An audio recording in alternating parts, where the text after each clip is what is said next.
बात कर ले तो आज BSE सेंसेक्स 71,336 के स्तर पे क्लोजिंग दी है, जहां पे 229 पॉइंट की तेजी थी, यानी 0.32% की तेजी हमने BSE सेंसेक्स में देखी है।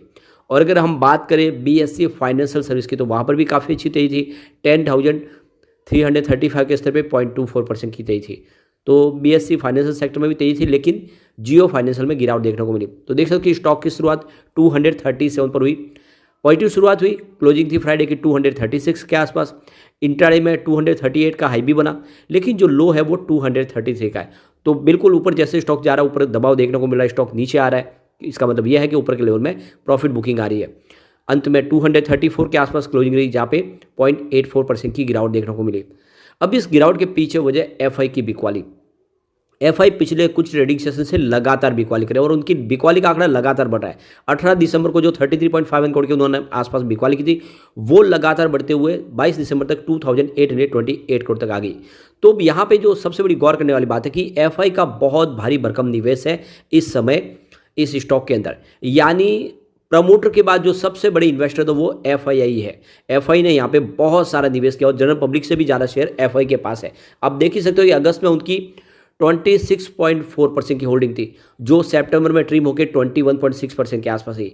तो यहाँ पे FI लगातार बिकवाली कर रहे हो, जैसे कि बाजार में उनकी बिकवाली शुरू हुई है, तो यहाँ पे जियो फाइनेंशियल में वो बिकवाली कर रहे हैं, क्योंकि वो पूरे बाजार से अपनी होल्डिंग को कम कर रहे हैं। और ऐसे में जो सबसे बड़े इन्वेस्टर वो FI है और उनकी होल्डिंग यहाँ पे बिकती हुई बिल्कुल दिखाई दे रही है और इसी वजह से थोड़ा सा दबाव बनता हुआ दिखाई दे रहा है। इसके अलावा देखें तो DI का भी निवेश यहाँ पे कम हो रहा है, उनका काफ़ी अच्छा निवेश था, 16.4% की होल्डिंग थी अगस्त में, सितंबर में 13.8% हुई। तो इसके पीछे वजह ये भी रही कि इंडेक्स से बाहर किया गया इसको, तो जो इंडेक्स में जो इन्वेस्टर है उन्होंने अपना इन्वेस्टमेंट बेचा है, लेकिन ये निवेश फिर से आ सकता है। जनरल पब्लिक की होल्डिंग बढ़ी है, 11.4% की होल्डिंग थी अगस्त में, इस समय 17.8% के आसपास हुई है, लेकिन अभी जनरल पब्लिक भी वेट एंड वॉच की स्थिति में और इसी वजह से यहाँ पे कुछ दबाव देखने को मिल रहा है। अब इसके प्रदर्शन को आप देख सकते हो, इससे आपको समझ में आएगा अच्छे से कि स्टॉक एक तरह से सीमित दायरे में ट्रेड कर रहा है। 18 दिसंबर को स्टॉक 240 के आसपास था, जहाँ पे 1.1% की तेजी बनी। 19 दिसंबर की बात करें, क्लोजिंग 238 के आसपास हुई, जहाँ पे 0.8% की गिरावट हुई। बात करें 20 दिसंबर की तो क्लोजिंग 232 के आसपास रही, जहाँ पे 2.6% की फिर से गिरावट हुई। और उस दिन बाजार में काफ़ी बड़ी गिरावट हुई थी, आपको पता होगा कि लगभग ऊपर के लेवल से 2000 पॉइंट की भारी भरकम गिरावट थी बाजार में, लेकिन इसमें इतनी बड़ी गिरावट नहीं होती। इसका मतलब यह है कि इसमें सीमित दायरे में ही इस समय न हैवी सेलिंग हो रही है, न हैवी इसमें खरीदारी हो रही है, ये भी आप समझ सकते हो। और 21 दिसंबर को जितनी गिरावट थी वो वापस रिकवरी भी हो गई, फिर से स्टॉक 238 के आसपास आए 2.5% की तेजी के साथ। और 22 दिसंबर को इसमें 0.5% की गिरावट हुई, आज भी 1% के आसपास की गिरावट है। तो स्टॉक एक तरह से सीमित दायरे में ही ट्रेड कर रहा है। 240 के ऊपर इसको एक बड़ा हर्डल मिल रहा है और ये 220 के नीचे नहीं जा रहा है, तो 220 से 240 की रेंज फिलहाल दिखाई दे रही है। तो यहाँ पे जियो फाइनेंशियल सर्विस को देख के यहाँ पे देखें तो ईटी नाउ स्वदेश के जो कुणाल की तरफ से जियो फाइनेंशियल सर्विस को लेकर इन्होंने अपनी इसके खरीदारी की रणनीति बनाई और स्टॉप लॉस कहाँ पे लगाना उसके बारे में पूरी जानकारी यहाँ पे साझा की है। जियो फाइनेंशियल सर्विस लेकर यहाँ पे जो उनके एक दर्शक ने पूछा कि उन्होंने शेयर जो है वो 248 के आसपास खरीदा है, इस समय प्राइस 235 के आसपास, उनको नुकसान हो रहा है तो उनको क्या करना चाहिए। तो मार्केट एक्सपर्ट है कुणाल, उन्होंने कहा है कि मुझे लगता है कि दर्शक ने जब इस शेयर में पोजीशन बनाई तब काउंटर ने बहुत अच्छी रैली दिखाई थी, तब यह काउंटर 232 से लेकर 250 तक गया था।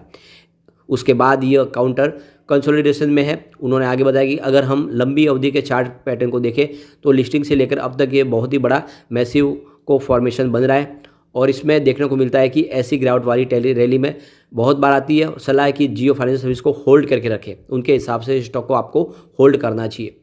और कुणाल ने कहा है कि काउंटर ऐसी जगह है कि नई खरीदारी करनी चाहिए, स्टॉप लॉस इसका 228 का लगाए, करंट लेवल पर खरीदारी की जा सकती है। इस काउंटर में जैसे मूवमेंट शुरू होगा यह 265 के लेवल तक जा सकता है, तो बिल्कुल 228 के स्टॉप लॉस के साथ आपको इसमें निवेश करना है। करंट लेवल पर खरीदारी का मौका है और ये आपको 265 का टारगेट दिखा सकता है। तो ये काफ़ी समय से सुस्त पड़ा हुआ स्टॉक है, जैसे इसमें करंट आएगा यह 265 तक जा सकता है। अब 2-3 ट्रिगर इसको मिलने वाले हैं। आप देख लो कि अगले महीने से यानी जनवरी के पहले सप्ताह में ही जियो फाइनेंशियल सर्विस AMFI यानी association of mutual fund India की जो लिस्ट है उसमें शामिल हो सकता है और ये इसको ट्रिगर मिलेगा। आप समझे, वैसे लिस्ट की शुरुआत तो फरवरी से होगी, इसका इंडेक्स का हिस्सा बनेगा और निवेश भी फरवरी से आना शुरू होगा, लेकिन एक माहौल पॉजिटिव बन जाएगा कि ये लार्ज कैप में एंट्री हो गई, कि ये कंपनी अब लार्ज कैप बन गई है। वैसे एक सेंटीमेंट सुधर जाएगा और फरवरी से इसमें निवेश आना शुरू होगा। जो निवेशक, जो बड़े फंड हाउस जो लार्ज कैप में निवेश करते हैं, उनका निवेश आएगा, तो बिल्कुल ये स्टॉक दौड़ेगा। और इसीलिए इससे पहले आप देखें तो फरवरी के पहले एंट्री का ये अच्छा मौका है, जब आपको कम प्राइस में स्टॉक मिल सकता है। इसके अलावा भी इसके लिए दूसरा ट्रिगर होगा, वो निफ्टी नेक्स्ट 50 इंडेक्स का हिस्सा बनेगा। और इससे ये होगा कि आप देखें तो कम से कम $66 मिलियन का इसमें इन्वेस्टमेंट नया आ जाएगा, और ये बड़ा निवेश है, जिससे इसकी प्राइस डेफिनेटली बढ़ेगी। तो ये मार्च से उस इंडेक्स का हिस्सा बनेगा, लेकिन यहाँ पे देखो कि फरवरी में इसकी संभावना बन जाएगी। तो इसीलिए अगर आप देखें तो ये निवेश का तो सही मौका है कि आने वाले समय इसको बहुत सारे ट्रिगर एक साथ मिलने वाले हैं, और ऐसे में इसकी प्राइस डेफिनेटली बढ़ेगी और आपको ये अच्छा रिटर्न दे सकता है। अब यहाँ पे एक बार हम इसके कुछ डील हुई है, उन डील को डिस्कस करते हैं। तो वैसे डील काफ़ी हुई, लेकिन कुछ बड़ी डील जो लाख रुपए से ऊपर हुई है उनको एक बार देख लेते हैं। तो 11:07 पर 235.05 की प्राइस से 1,12,000 शेयरों की एक बड़ी यहाँ पे बिकवाली हुई है। फिर 11:19 पर 234.95 की प्राइस से 1,06,000 शेयरों की एक बिकवाली और हुई। फिर 12:47 पर 234.55 की प्राइस से 7,27,000 की एक बड़ी बिकवाली हुई। यानी किसी बड़े फंड हाउस ने यहाँ पे बिकवाली की, वो एफआई भी हो सकते हैं या डीआई, पर मेरे हिसाब से एफआई जिस तरह बाजार में बिकवाली करी, ये एफआई की बिकवाली हो सकती है, और इस वजह से थोड़ा सा यहाँ पे माहौल आपको गिरावट का दिखाई देगा। लेकिन डरने की कोई बात नहीं है, स्टॉक में इस समय खरीदारी का सबसे सुनहरा मौका है। निवेश करें, आने वाले समय ये आपको स्टॉक मालामाल कर देगा।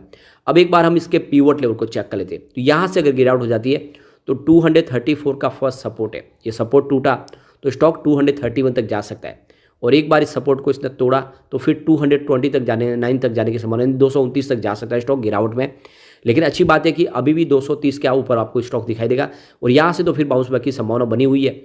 पॉजिटिव माहौल बना तो 239 का फर्स्ट रेजिस्टेंस है, इसको पार कर ले तो फिर आपको 242 तक स्टॉक जाता हुआ दिखाई देगा, और एक बार 242 को पार कर जाएगा तो फिर 244 भी हो सकता है। तो बिल्कुल लॉन्ग टर्म इन्वेस्टर के लिए अच्छा मौका है। जियो फाइनेंशियल सर्विस में निवेश करें, और जैसी ये इसकी रणनीति है, जैसे इसका बिजनेस है, कंपनी म्यूचुअल फंड का बिजनेस करने जा रही है, कंपनी इंश्योरेंस का बिजनेस करने जा रही है, शुरुआत हो चुकी है, ऑलरेडी लोन का बिजनेस इनका अच्छा कर रहा है। ऐसे में आप समझ सकते हो कि यह स्टॉक कमाल करेगा।